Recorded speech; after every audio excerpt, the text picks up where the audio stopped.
Le deuil national, 2000 personnes ont été tuées. Hier, on a arrêté un journaliste. On respecte les droits de l'homme. Human Rights Watch peut suivre ça.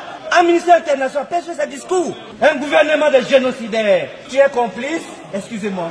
On est à l'ONU, réponse du pays. Donc, ils sont venus se moquer des Congolais ici. Tout ça, Mawamingi, il a constaté que l'État a singeli a battu la bateau, a commis que Boma bana mboka.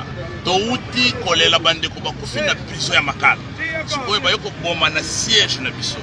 Tozo mituna wapi siko tokoza la sécurité na mboka oyo. Nous sommes vraiment en détresse, étant donné que ça fait maintenant 8 jours. 8 jours que nous ne sommes pas en contact avec lui. Ils ont refusé qu'on puisse le voir. Et il a subi dernièrement une opération. On l'avait retiré le vésicule biliaire. Donc ça veut dire qu'il est d'abord sous traitement et il doit faire son check-up après 2 mois. La question du désenclavement de nos territoires est une priorité absolue pour moi, car elle touche directement à l'égalité des chances pour tous nos concitoyens, quel que soit leur lieu de résidence. Lors de mon investiture le 21 janvier 2024, j'ai pris 6 engagements devant le peuple congolais qui constituent le socle de mon programme de gouvernance. Au nom de son Excellence, Monsieur le Président de la République, chef de l'État, son Excellence Félix Antoine Tshisekedi Tshilombo, je tiens à vous dire merci pour tout ce que vous rendez comme loyal service à la nation. Parce que chaque jour, nous travaillons sans nous lâcher pour l'intérêt général. Nous sommes à la veille de la rentrée parlementaire et donc il était important de pouvoir échanger avec l'honorable président de l'Assemblée nationale par rapport à un certain nombre de sujets. Et vous savez très bien que cette rentrée parlementaire, elle sera budgétaire et donc il était important de pouvoir échanger.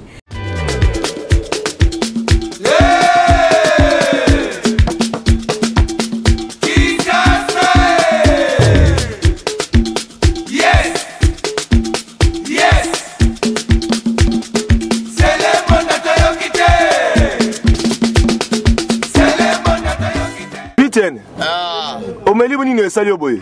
Ah na meli zododo. Omeli zododo putain.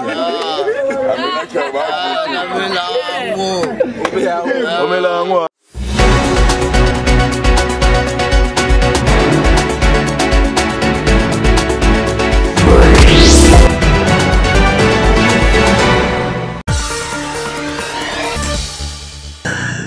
Nouveau rendez-vous de l'actualité, mesdames, messieurs. Bonsoir chez vous et merci de nous rester fidèles pour suivre les informations générales en République démocratique du Congo. Place à présent à l'actualité. Un jeune militant du parti politique SID de Martin Fayoulou, nommé Jires Manzanza, a été retrouvé assassiné au siège de ses partis dans la commune de Kassavubu. Descendu sur place, le secrétaire général Devos Kitoko a exprimé toute sa colère face à cette situation. Vous suivrez également dans ce magazine, fondant en larmes, l'épouse de Setski Kouni est montée au créneau pour tirer la sonnette d'alarme sur la situation sanitaire de son mari qui venait de subir une opération chirurgicale quelques jours seulement avant son arrestation. Le président national du parti politique Piste pour l'émergence, souvenez-vous, a été arrêté 8 jours déjà par le service de sécurité. Merci de nous rejoindre. Hier mardi, le président de la République, Félix Antoine Tshisekedi Tshilombo, a procédé à l'ouverture de la 8e édition du Salon de développement des villes, des corridors de développement et des zones économiques spéciales dénommées Expo Béton, organisé sur 2 pistes, à savoir Kinshasa et Matadi dans la province du Congo central. Expo Béton 2024 se veut un lieu de réflexion collective sur les thèmes révolution urbaine, des solutions durables du corridor ouest pour Kinshasa et Congo central. Dans son discours, le président Félix Antoine Tshisekedi Tshilombo a indiqué qu'Expo Béton 2024 est un événement d'importance stratégique en ce qu'il aborde des défis majeurs auxquels sont confrontés les centres urbains, particulièrement la ville de Kinshasa. Retour sur cet événement à travers ce reportage.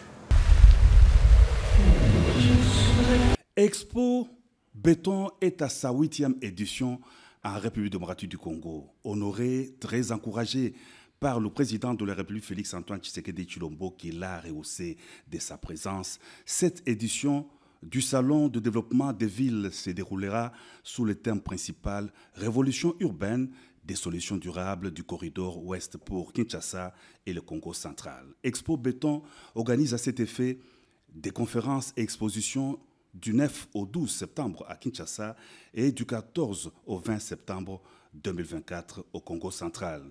Une présence remarquable parmi l'assistance dans la splendide salle de congrès du centre financier de Kinshasa, c'est celle des quelques chefs des institutions, le président de l'Assemblée nationale Vital Kamerhe, la première ministre Judith Suminwa, le président du Conseil supérieur de la magistrature et plusieurs autres invités d'honneur. Dans son discours d'ouverture de la 8e édition d'Expo Béton, le chef de l'État a salué la dynamique de transformation des villes de la RDC qu'entreprend Expo Béton, et ce, face à la croissance rapide de la démographie au pays. Il a déploré le développement désordonné de nos villes depuis l'indépendance. Le président de la République fait notamment de la question de désenclavement des territoires de la RDC une des priorités de son programme d'action. La question du désenclavement de nos territoires est une priorité absolue pour moi, car elle touche directement à l'égalité des chances pour tous nos concitoyens, quel que soit leur lieu de résidence. Lors de mon investiture le 21 janvier 2024, j'ai pris 6 engagements devant le peuple congolais qui constituent le socle de mon programme de gouvernance. En plus de ces engagements, j'ai placé le désenclavement de nos territoires parmi les 3 initiatives présidentielles prioritaires de mon mandat. Nos infrastructures doivent garantir à chaque Congolais, qu'ils vivent en ville ou dans les zones rurales les plus reculées, un accès équitable aux services de base, aux opportunités économiques et aux moyens de se développer. C'est une condition indispensable pour assurer la cohésion nationale, réduire les inégalités et favoriser un développement harmonieux et inclusif de notre pays. Je suis résolument engagé à mettre en œuvre des solutions concrètes et durables pour intégrer pleinement nos territoires enclavés à l'économie nationale et internationale. Cela passe par l'amélioration de nos infrastructures de transport, de communication et d'énergie. Mon engagement sur cette question est sans équivoque. Faire du secteur de la construction, des infrastructures et de l'habitat un levier majeur de la transformation de notre économie. Je forme donc le vœu que les travaux de cette 8e édition d'Expo Béton aboutissent à des résolutions concrètes face aux défis du corridor ouest, tout en jetant les bases d'une véritable révolution urbaine. Auparavant, le président du comité organisateur d'Expo Béton, Jean Bamanissa, a notamment salué la présence des investisseurs et entrepreneurs en RDC grâce au climat des affaires et la confiance faite aux institutions du pays sous le leadership du président de la République, Félix-Antoine Tshisekedi Tshilombo.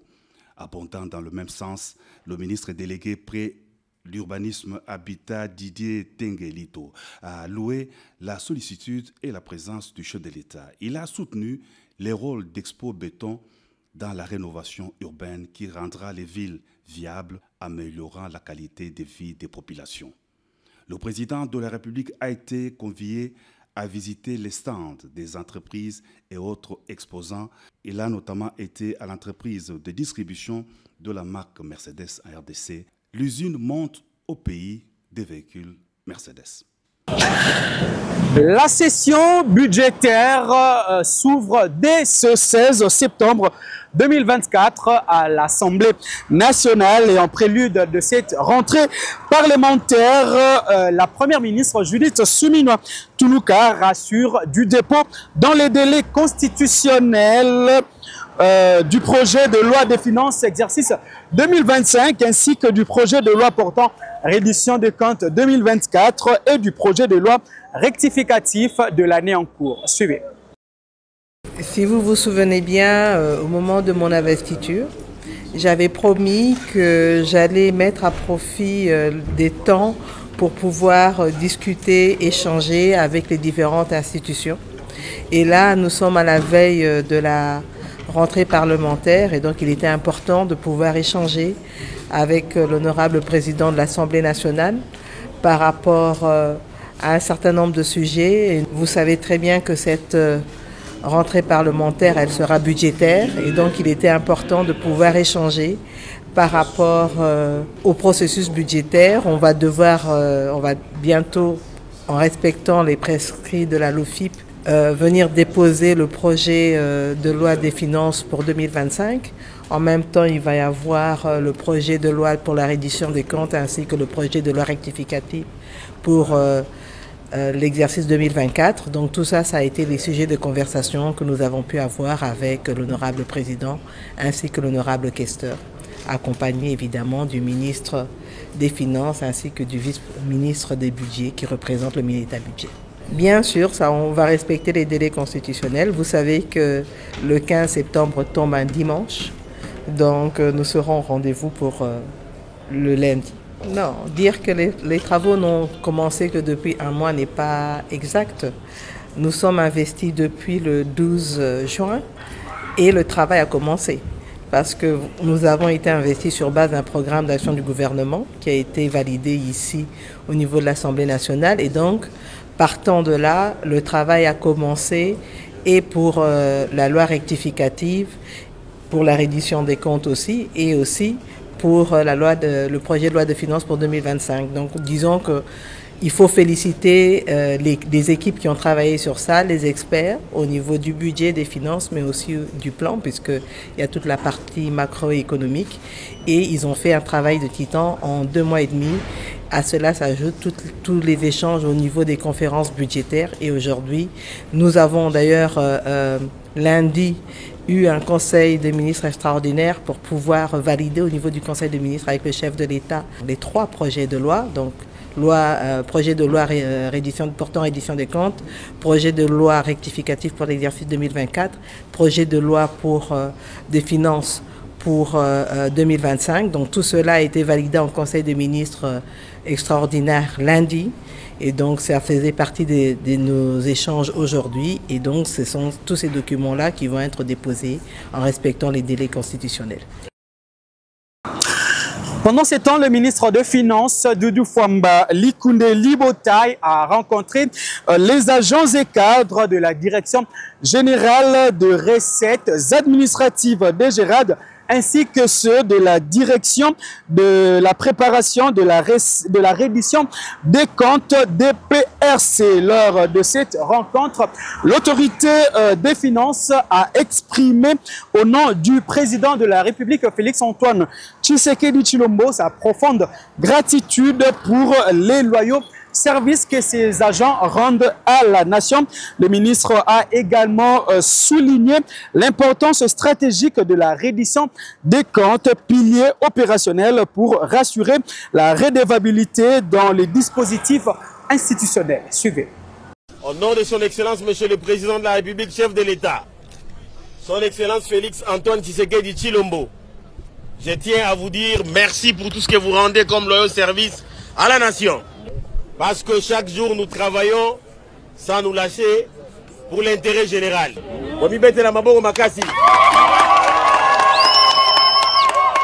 Je suis venu avec un message de réconfort pour les amis de la reddition des comptes.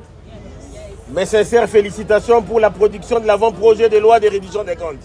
Merci. Nous avons pris la mesure pour transmettre les projets de reddition des comptes à l'honorable président de l'Assemblée nationale. après la validation du Conseil des ministres, il y a de cela plus de 10 jours. Vous avez travaillé jour et nuit pour faire la restitution de ce qu'a été la gestion budgétaire de l'exercice 2023. Pour cette raison, et conformément aux lois et règlements de la République, je venais d'instruire au directeur chef de service pour que ceux qui ont travaillé jour et nuit soient rétribués conformément à la circulaire, mais soient transmis en délai 48 heures. Comme ça, lorsque nous serons à l'Assemblée nationale, les équipes qui vont être en permanence avec nous, que ce soit au niveau de la Cour des comptes, que ce soit au niveau de l'Assemblée nationale ou du Sénat, que ces équipes-là aussi soient rétribuées en fonction de la permanence pour les travaux de défense de la loi de reddition des comptes au niveau de l'autorité budgétaire. Voilà ce qui a été demandé au niveau du directeur chef de service de la reddition des comptes. Je suis conscient des conditions dans lesquelles vous, agents du ministère des Finances, vous êtes en train de travailler. Je ne suis pas venu faire des promesses, mais j'ai demandé déjà à l'intérieur au secrétaire général aux finances pour qu'ensemble nous puissions voir comment présenter au gouvernement, à Madame la Première ministre chef du gouvernement, son Excellence Judith Toulou Kasumwina, les conditions dans lesquelles vous travaillez et qu'elle puisse donner des instructions claires pour que l'administration des finances puisse avoir un bâtiment digne de son nom. Comment nous, les agents du ministère des Finances, nous pouvons travailler dans des conditions pareilles? C'est inacceptable et aujourd'hui nous pensons que Madame la Première ministre chef du gouvernement pourra écouter notre son d'alerte pour que nous puissions avoir la solution en ce qui concerne les conditions dans lesquelles nous réalisons nos missions. À la Direction générale des recettes administratives, judiciaires, domaniales et des participations de Gérard, nous avons tenu à demander à la Direction générale de remettre de l'ordre au niveau de la DGRAD. Nous voulons que l'ordre règne et la discipline ici. Nous ne voulons plus qu'il y ait des actes de tribalisme ou de favoritisme ici. Les clientélismes et le népotisme doivent être mis de côté, ce sont des antivaleurs. Nous devons bannir le fait de privilégier nos frères tribaux. Nous devons bannir cet état d'esprit, ce sont des antivaleurs que le chef de l'État est en train de combattre. Le Congo est un et indivisible. Dans tous les enfants du Congo, vous avez les meilleurs d'entre nous. Regardons la compétence de chacun d'entre nous et non nos tribus ni la religion. Ce pays ne va se développer qu'avec l'apport de tous les enfants de ce pays. Mettons de côté tout ce qui peut nous diviser et produisons les résultats. Le gouvernement attend de la DGRAD la mobilisation accrue des recettes pour financer son programme d'action du gouvernement qui va se dérouler de 2024 à 2028. Nous avons demandé à ce que la prime de contentieux soit payée de manière juste. Nous ne voulons plus qu'il puisse subsister ici des injustices sociales. Il y aura des missions qui vont venir, qu'on tienne aussi compte non seulement de la compétence, mais également des gens qui ne sont jamais allés en mission. C'est comme ça que nous allons rendre chacun utile à son pays. C'est le mot que j'ai à donner. Aux amis de l'école informatique, la prochaine fois, je vais venir m'entretenir avec vous parce que le renforcement du capital humain, c'est l'objet nécessaire et la principale préoccupation du chef de l'État qui veut que l'homme soit placé au centre de toutes choses. Sans un capital humain bien renforcé, nous n'allons pas produire de meilleurs résultats. Vous avez constaté que ma première décision de nomination a été la nomination du nouveau directeur général de l'École nationale des finances. Parce que je vais faire de cette école un joyau du renforcement des capacités de tous les agents des administrations du ministère des Finances. Donc il y aura des fonctions pour les occuper. Prochainement, il faudra passer à l'école des finances pour faire des modules de formation bien spécifiques. Nous avons l'expertise et l'expérience ici. Nous devons mettre à contribution cette expertise et cette expérience. Nous devons les diffuser à travers tous nos agents pour que le travail soit réalisé par tout agent du ministère des Finances. Qu'il n'y ait pas de fonctions réservées à une catégorie de personnes. Que toute personne soit capable de réaliser chaque fonction qu'on peut lui assigner par l'État. Voilà la vision que nous avons. Nous prêchons l'amour, l'unité et la solidarité. Nous ne voulons plus des injustices ici. Nous voulons la solidarité. Aux directeurs et aux directeurs généraux qui sont ici, nous demandons à ce que l'on tienne compte de la compétence de tout un chacun. L'administration de l'État est neutre. Ici, ce n'est pas un parti politique, ni une communauté, ni une église ici. Nous sommes tous sous les drapeaux de la République démocratique du Congo. Ce qui nous unit, c'est la République qui est la mère patrie. Nous demandons à ce que tout le monde puisse être à contribution, être mis en contribution et chacun puisse être rétribué en fonction de sa prestation. Qu'on ne puisse pas punir les gens parce que vous ne vous saluez pas, parce que vous ne venez pas des mêmes tribus ou vous ne venez pas des mêmes horizons politiques. Ici, nous sommes sous les drapeaux et sous l'administration. Ne jamais trahir le Congo. Et ici, nous voulons à ce que tout le monde soit valorisé. Nous demandons à ce que des programmes de formation soient élaborés au niveau de la reddition des comptes, mais également au niveau de la DGRAD, pour que nos agents soient envoyés en formation. Nous voulons avoir un capital humain à mesure de faire face à tous les challenges qui vont arriver. Voilà la vision que nous avons et voilà l'appel que nous avons à mettre aujourd'hui. Nous demandons la paix, nous demandons à ce que tout le monde se mette au travail. Nous allons sanctionner ceux qui vont s'adonner aux actes de corruption, aux actes de détournement, aux actes illicites. Nous voulons qu'il y ait la justice sociale, mais nous voulons aussi qu'il y ait la discipline. J'ai passé tout mon temps ici à la DGRAD. Et ici, les gens qui m'entourent, ils savent ma façon de traiter avec les opérateurs. La loi reste la seule guide ou la seule ligne qu'il faut suivre. Personne n'est au-dessus de la loi. La loi doit nous guider dans tout ce que nous faisons en tant que fonctionnaires de l'État. C'est la loi qui est le gage de notre protection. C'est comme ça que je vous demande de vous conformer aux lois et règlements de la République qui vont vous protéger dans tout ce que vous allez faire comme métier. Merci pour l'accueil, merci pour les loyaux services rendus et que vous continuez de rendre à la République. Vive la République démocratique du Congo, vive son président de la République. Nous vous remercions.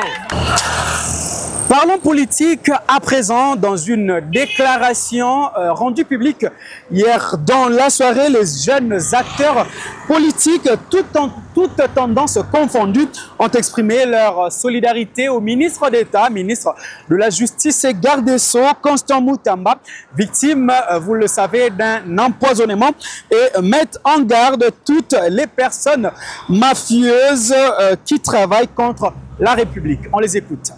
Il a été porté à la connaissance du public que le ministre d'État, son Excellence, Constant Mutamba, a été testé positif au poison. Nous, acteurs politiques de toutes tendances confondues, société civile, les hommes et femmes de médias, les hommes des dieux, la jeunesse et l'ensemble du peuple congolais, apportons notre soutien indéfectible et exprimons notre solidarité à ces jeunes ministres qui s'est distingué qualitativement dans le 100 premiers jours du gouvernement souminois. Ainsi donc, nous mettons en garde toute personne, réseau mafieux, qui travaille contre les intérêts de la République, en sabotant l'œuvre salvatrice du ministre Mutamba menée au profit du peuple. Nous demandons instamment aux hommes de Dieu de faire monter des prières de supplication en faveur de son serviteur, le ministre Constant Mutamba, car il est écrit: la justice élève une nation, et toute arme forgée contre toi sera nulle et sans effet. À la jeunesse congolaise de demeurer vigilante et de se mobiliser tous azimuts pour accompagner les ministres qui représentent le jeune Congolais au sein du gouvernement. Je l'avais dit dans les titres, l'épouse de l'opposant Seth Kikouni, fondant en larmes, s'est exprimée avec émotion sur l'état de santé alarmant de son mari qui est détenu depuis 8 jours par le service de sécurité. Elle dénonce l'impossibilité d'accès à son mari et exige sa libération immédiate, soulignant l'urgence de la situation. On l'écoute à travers ce point de presse réalisé par Aristote Ndombele. Nous sommes vraiment en détresse, étant donné que ça fait maintenant 8 jours. 8 jours que nous ne sommes pas en contact avec lui. Ils ont refusé qu'on puisse le voir. Et il a subi dernièrement une opération. On l'avait retiré le vésicule biliaire. Donc ça veut dire qu'il est d'abord sous traitement et il doit faire son check-up après 2 mois. Donc ça veut dire que cette semaine ici, normalement, il devait déjà aller faire son check-up. Son alimentation est vraiment stricte. Donc je n'ai pas accès, je ne sais pas quoi dire aux enfants. Et je ne sais pas non plus pourquoi est-ce qu'on l'a arrêté. Le jour où il était arrêté, je n'ai pas eu l'occasion de parler avec lui au téléphone. Donc jusqu'aujourd'hui, je n'ai pas de nouvelles. Donc ce que je voulais demander, je tiens à vous remercier aussi, la Voix des Sans Hommes, pour nous avoir accueillis en ce lieu et de pouvoir lever notre voix pour qu'aujourd'hui mon mari soit libéré de là où il est. Nous vivons à la sueur de notre front. Tel qu'il est, c'est un homme qui est courageux et tout ce qu'il est en train de faire aujourd'hui, ce n'est pas parce qu'il veut attaquer qui que ce soit, c'est parce qu'il est passionné de son pays et il veut voir les choses changer. C'est pour ça qu'il lève sa voix. Je ne l'ai jamais vu insulter qui que ce soit, donc je demande vraiment la faveur pour que mon mari soit libéré. C'est un père de famille, nous sommes un couple qui est jeune et tout ce que nous sommes en train de vivre, c'est vraiment atroce. Et j'ai du mal à supporter ça, ça fait 8 jours. Je sais pas dans quelles conditions il se trouve. Je sais pas où il est, qu'est-ce qu'il mange.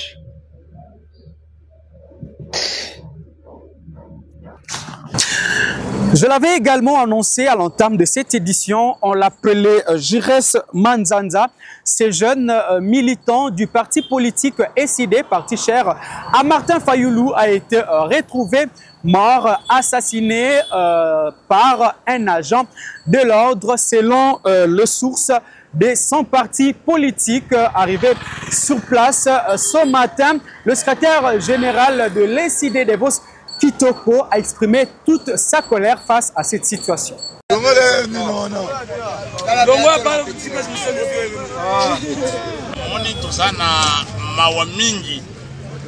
Il a constaté que l'État a singeli a battu la bateau, a commis ko boma bana mboka.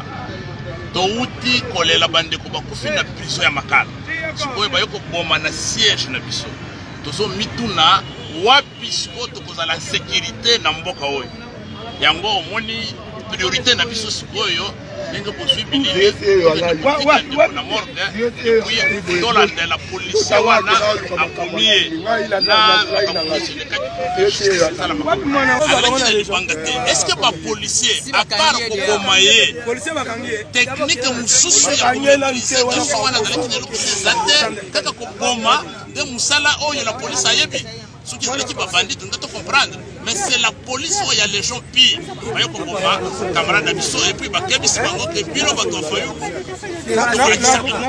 il faut tolande la toya babiso bato fayu to sala bango nini voilà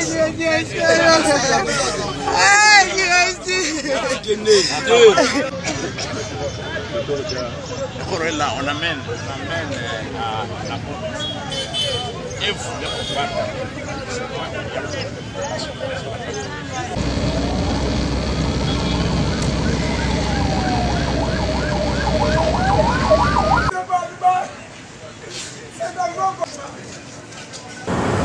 Des morts enregistrés dans la nuit du dimanche au lundi dernier lors de l'évasion enregistrée dans la prison centrale de Makala. On en parle encore et avec une colère intense. L'opposant congolais Franck Diongo s'est rendu au Conseil de sécurité, plutôt au Conseil des Nations Unies aux droits de l'homme pour accuser le pouvoir de Félix Tshisekedi d'être à la base de ces massacres. Suivez. La ministre, il a dit ici, gardons le silence. Ont-ils fait le deuil national? Le deuil national. 2000 personnes ont été tuées. Hier, on a arrêté un journaliste. On restait des droits de l'homme. Human Rights Watch peuvent suivre ça. Un ministère international peut suivre ce discours. Un gouvernement de génocidaires. Non, c'est sérieux. Si tu es complice, excusez-moi. On est à l'ONU, c'est un problème du pays. Donc, ils sont venus se moquer des Congolais ici. Ils ont tué 2000 personnes en prison. Ils disent qu'ils ne violent pas les droits de l'homme. Le Congo ne peut pas être membre aux Nations Unies pour les droits de l'homme.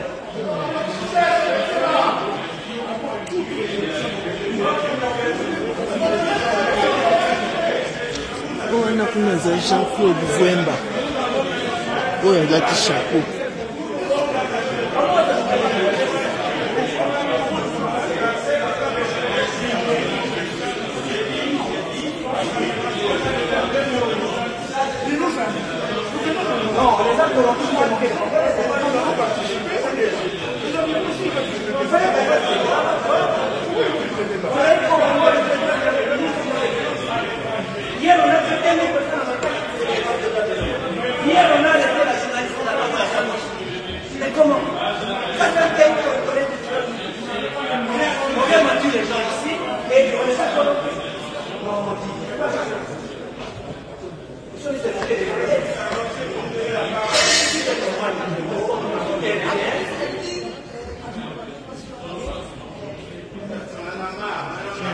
C'est anormal de ne pas donner la parole. C'est anormal. Nous sommes quand même les personnalités politiques de ce pays, non?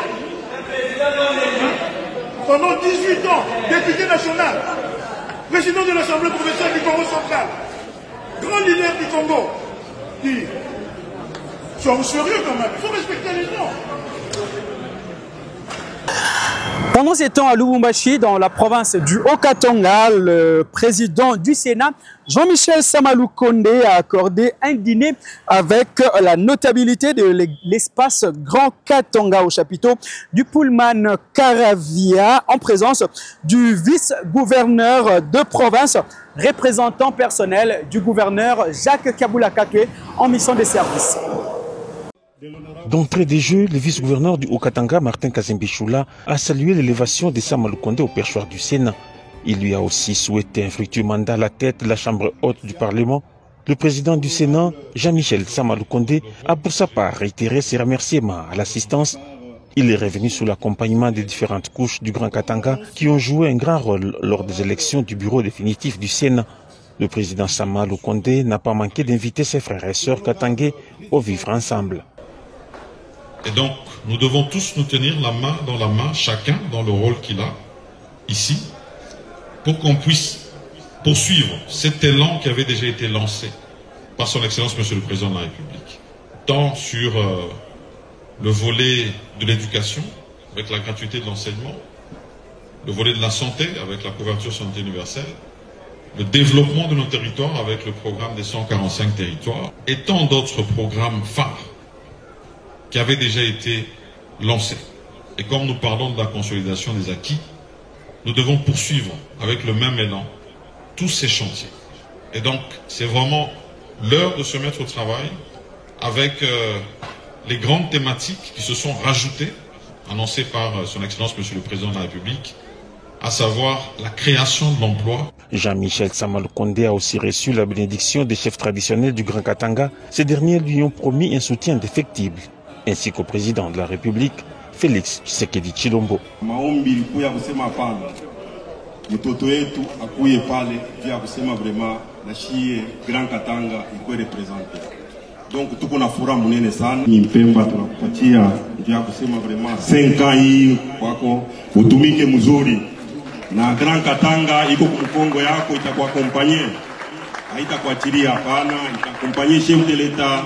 Chacun dans son domaine doit contribuer au développement du pays, a conclu le président du Sénat, Jean-Michel Sama Lukonde. Restons dans la province du Haut-Katanga, désormais au village Kashobwe. Toutes les cérémonies importantes, notamment le mariage, se feront en Mercedes-Benz. Moïse Katumbi Chapwe, notable de ce coin, vient d'offrir à la communauté 2 véhicules de la marque prestigieuse allemande à ce fin précis. Suivez.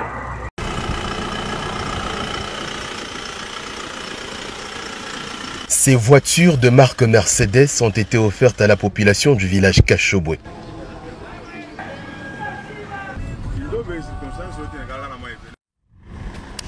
Voulant à tout prix mettre l'homme véritablement au centre de toute préoccupation, le président Moïse Katumbi propage un sourire non seulement sur les visages de cette population, mais aussi gravé dans les cœurs de tout un chacun, une estimation.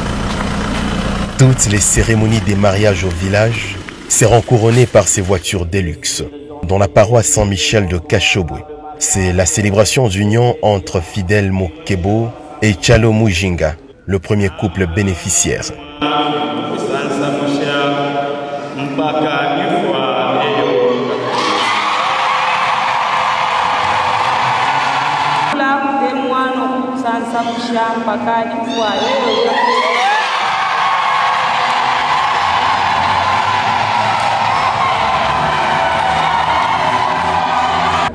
Leo shiwe kama ni nini kwa, lakini Mungu hiki ananitendea. Shikwanzake kukiwazia me kwa neema yake niko na shukuru tu na kupika aksanti kwa baba Moise Katumbi kwa hivyo ananifanisha kwa siku ya leo. Inakuwa ça ni rêve. Dieu mishi kuweke mkichwa sasa, ça peut être dans ce sens. Que Dieu lui bénisse Moise Katumbi et encore amongeze pona vingine pale kuna tosha pakwe bya mingi. Ces jours n'a jamais été inscrit dans son agenda. La dignité de l'homme, peu importe sa classe sociale, c'est le souci majeur du chairman.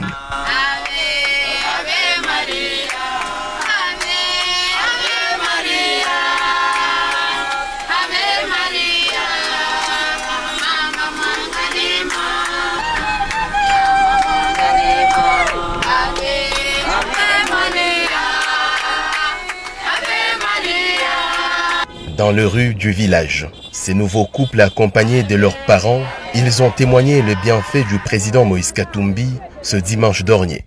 Siwezi kusema mingi. Na shukuru sana kwa baba Moïse kwa hiyo yote anatufanyia vraiment. Hii italeta na courage kwa watoto wengine. Batona sema vraiment kumbe kufanya mariage ni kitu kinene sana. C'est encourageant vraiment. Merci beaucoup à papa Moïse.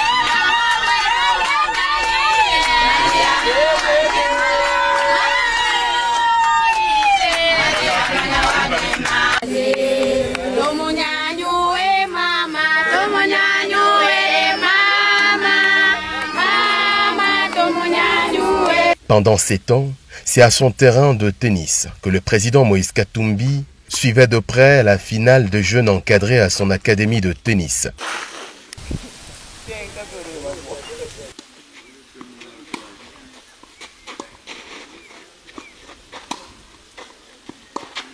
Ces talentueux ont démontré de quoi ils sont capables pour défendre non seulement ces coins du Haut-Katanga, mais aussi l'emblème national aux différentes compétitions.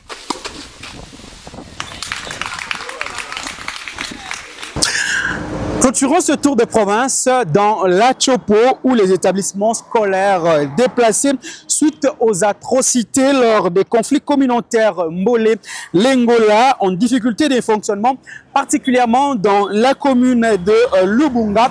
L'intervention du gouverneur de province Paulin Lendongolia a été sollicitée hier mardi 10 septembre 2024 au cours d'un échange qu'il a eu avec le responsable de ces établissements. C'est l'objet de cette rencontre qui met en face du gouverneur de province Paulin Lendongolia les Babonga les 15 chefs d'établissements scolaires délocalisés de la périphérie de Lubunga. Ceci explique leur doléance. Les responsables des locaux qu'ils occupent leur exigent de payer les loyers pour leurs écoles alors qu'ils sont démunis. Un des chefs d'établissement scolaire explique. Les écoles se sont déplacées et les parents et nos élèves, tous nous sommes déplacés, craignant les frères à colère qui faisaient des atrocités sur les milliers. Nous payons les loyers là où nous sommes aujourd'hui à commune Lubunga, parce que nous sommes du périphérie, aux alentours des atrocités. Craignant les atrocités, et nous fonctionnons pour le moment à Lubunga, et là où nous payons des loyers. Ce qui ne peut qu'affliger l'autorité provinciale qui en appelle à la culture de la paix par toutes les communautés. Paulin Lendongolia les Babonga rassure ses hôtes que tous les moyens de l'État sont mis à contribution pour le retour de la paix sur toute l'étendue du territoire national, selon la volonté expresse du président de la République Félix Antoine Tshisekedi Tshilombo. D'où cet apaisement de notre chef d'établissement. Nous rassurons nos enseignants, nos élèves, les parents, que nous sommes les ambassadeurs de la paix. Nous allons être derrière les dires du monsieur le gouverneur de la province. Nous allons retourner chez nous. Nous ne sommes pas venus rester à Lubunga éternellement. Et après, toute situation possible, si les calmes revenaient à Lubunga, nous allons retourner chez nous sans problème. Il faudra noter que le vice-gouverneur Didier Lomoyo Itekou a participé dans ces échanges avec les chefs d'établissement scolaire déplacés de Lubunga qui conduisait le chef de division de la fonction publique assumant l'intérim de son collègue et faisant fonction du ministre provincial de l'Éducation nationale. Parlons sport à présent. Le FC Saint-Éloi Lupopo poursuit sa préparation en prélude du match qui l'opposera au club angolais de football club Bravo de Marquise de DC Poulain, à savoir Lizantumba et Schist Siama, se sont exprimés au micro de nos reporters. On est très bien, et on s'entraîne tous et je sais que le match va très bien se passer, qu'ils soient juste à l'aise, calme. On va aborder ce match avec sérénité pour essayer de gagner le match. Ah non, on est très bien, on est très bien. Ouais, ça nous a apporté quelque chose de bien, ça nous a mis mentalement calme. On est vraiment à l'aise. Bon, moi, je leur promets juste la victoire, c'est ce que j'ai dans ma tête. J'ai jamais mis quelque chose de négativité dans ma tête à moi, non. Juste la victoire, c'est simple pour moi. Ouais, le groupe est bien, nous sommes un bon groupe. L'adaptation se passe aussi bien, on se prépare petit à petit et au fur et à mesure on essaye d'avoir une bonne cohésion et se préparer pour les échéances qui nous attendent. Personnellement, j'ai bien intégré le groupe, les coéquipiers essayent de me faire entrer dans le groupe le plus vite possible pour que nous puissions aller plus loin aussi. Les fanatiques peuvent attendre du positif parce qu'on se prépare depuis un mois pour cela, donc on essaie de bien se préparer et faire un résultat positif. Fin de cette session d'information, place à présent au rappel de titre. Vous avez suivi au cours de cette édition l'épouse de l'opposant Seth Kikouni en larmes s'est exprimée avec émotion sur la situation sanitaire de son mari incarcéré depuis 8 jours par les services de sécurité.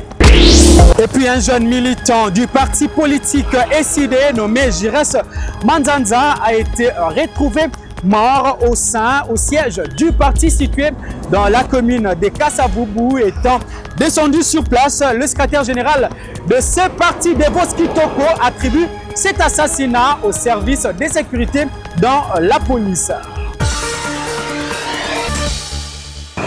Vous étiez nombreux à nous suivre à Kinshasa, à Lisbonne, à New York, pourquoi pas à Londres, ainsi que partout à travers le monde. Mesdames, Messieurs, merci de nous avoir suivis avec une attention très soutenue.